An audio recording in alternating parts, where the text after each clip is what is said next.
कुरुक्षेत्र की पावन भूमि दो महान परंपराओं का संगम बनी। एक तरफ पीएम मोदी इंटरनेशनल गीता महोत्सव में शामिल हुए, वहां ब्रह्म सरोवर पर मंत्रोच्चारण के बीच अर्घ देकर संध्याकालीन आरती की, तो वहीं दूसरी तरफ श्री गुरु तेग बहादुर जी की शहादत को पूरे देश ने नमन किया। पीएम मोदी और हरियाणा के मुख्यमंत्री नायब सिंह सैनी के साथ लाखों लोग इस समारोह में शामिल हुए। सबसे भावुक पल तब आया जब मुख्यमंत्री सैनी ने खुद सिर पर श्री गुरु ग्रंथ साहिब जी की पालकी उठाई। इस रिपोर्ट में आपको दिखाते हैं। गोविंद गायो नहीं जन्म अकारत कीन, तुह नानक हर पद मना, जन बिद जल प्रोमीन। श्री गुरु तेग बहादुर जी के 350वें शहीदी दिवस के मौके पर कुरुक्षेत्र की पावन धरा पर आयोजित समारोह में एक यादगार और बेहद ही भावनात्मक पल देखने को मिला, जब हरियाणा के मुख्यमंत्री नायब सिंह सैनी ने खुद गुरु ग्रंथ साहिब जी को अपने सिर पर उठाकर मुख्य मंच तक ले जाने की पवित्र पालकी सेवा निभाई, जो सिख परंपरा में बेहद सम्मान और समर्पण का प्रतीक है।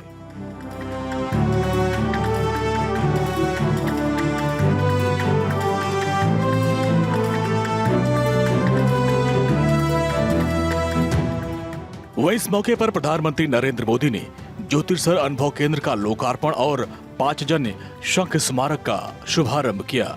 इसके बाद प्रधानमंत्री नरेंद्र मोदी गुरु तेग बहादुर जी की 350वें शहीदी दिवस पर हो रहे समागम में पहुंचे, जहां उन्होंने सीएम सैनी के साथ श्री गुरु तेग बहादुर जी को समर्पित डाक टिकट का विमोचन किया और सिक्का भी जारी किया। इस मौके पर प्रधानमंत्री नरेंद्र मोदी ने कहा, गुरु तेग बहादुर जी ने सत्य और न्याय को अपना धर्म माना और इसकी रक्षा के लिए अपने प्राण तक न्यौछावर कर दिए। हम न किसी को डराते हैं, न किसी से डरते हैं। यही मंत्र गुरुओं ने हमें दिया।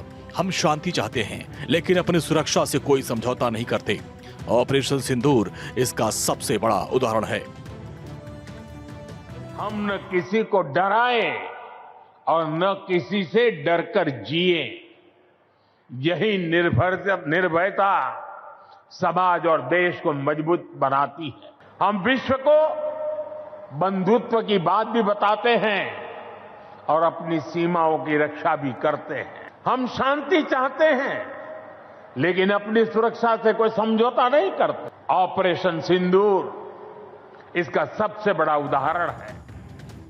पीएम मोदी ने कहा कि 5 से 6 साल पहले एक अद्भुत संयोग बना, जब साल 2019 में 9 नवंबर को राम मंदिर पर सर्वोच्च न्यायालय का निर्णय आया। उस दिन मैं करतारपुर कॉरिडोर के लिए प्रयास कर रहा था। मैं यही प्रार्थना कर रहा था कि राम मंदिर बनने का निर्णय प्रशस्त हो। जब राम मंदिर पर सर्वोच्च न्यायालय का निर्णय आया था, तो उस दिन मैं करतारपुर कॉरिडोर के उद्घाटन के लिए डेरा बाबा नानक में था। मैं यही प्रार्थना कर रहा था कि राम मंदिर निर्माण का मार्ग प्रशस्त हो, और हम सभी की प्रार्थना पूरी हुई। उसी दिन राम मंदिर के पक्ष में निर्णय आया। पीएम मोदी ने कहा कि हम सब जानते हैं, उनके शहीद होने से पहले मुगलों ने कश्मीरी हिंदुओं का जबरन धर्मांतरण किया था। इस संकट के बीच पीड़ितों ने गुरु साहब से सहयोग मांगा। मुगल आक्रांताओं के उस काल में कश्मीरी हिंदुओं को जबरन धर्मांतरण किया जा रहा था। उस क्रूर औरंगजेब ने गुरु साहिब को बंदी बनाने का आदेश दिया। मुगल शासकों ने उन्हें प्रलोभन भी दिए, लेकिन श्री गुरु तेग बहादुर अड़िग रहे। उन्होंने धर्म और सिद्धांतों से समझौता नहीं किया। प्रधानमंत्री नरेंद्र मोदी ने इस मौके पर नौजवानों में बढ़ते नशे का भी जिक्र किया। पीएम ने कहा, नशे की आदत ने हमारे अनेक जवानों के भविष्य को खत्म कर दिया है।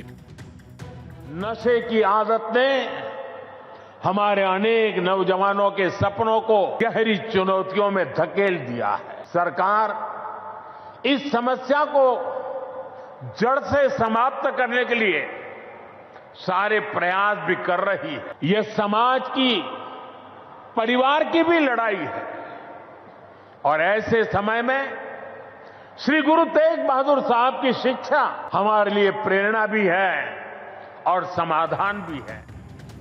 शहीदी दिवस के खास कार्यक्रम में सिख धर्म के 9वें गुरु श्री गुरु तेग बहादुर जी को श्रद्धांजलि अर्पित की गई। इसमें कीर्तन, गुरुबाणी पाठ, समागम और उनके धर्म एवं मानव अधिकारों की रक्षा के लिए बलिदान पर आधारित एक विशेष प्रस्तुति दी गई। सीएम सैनी ने इस मौके पर हरियाणा सरकार के कार्यों का भी जिक्र किया। गुरु जी के शहीदी दिवस पर प्रदेश सरकार ने हरियाणा गुरुद्वारा प्रबंधक समिति के साथ मिलकर के हरियाणा प्रदेश में अनेक आयोजन किए हैं। माननीय प्रधानमंत्री जी, गुरु तेग बहादुर जी के नाम पर एक वन लगाने का निर्णय वहां पर लिया है और वहां पर वन्य जीव संरक्षण ब्लॉक में विद्यार्थियों के साथ 350 पौधे वहां पर लगाए गए और उसी के साथ ही गुरु तेग बहादुर द्वार का भी निर्माण वहां बनाने का निर्णय लिया गया। मुख्यमंत्री नायब सिंह सैनी ने शहादत को नमन और हरियाणा वासियों के हौसला अफजाई के लिए प्रधानमंत्री नरेंद्र मोदी का शुक्रिया अदा किया। भारत 24 के लिए चंडीगढ़ से डॉक्टर थानेश्वर शर्मा की रिपोर्ट।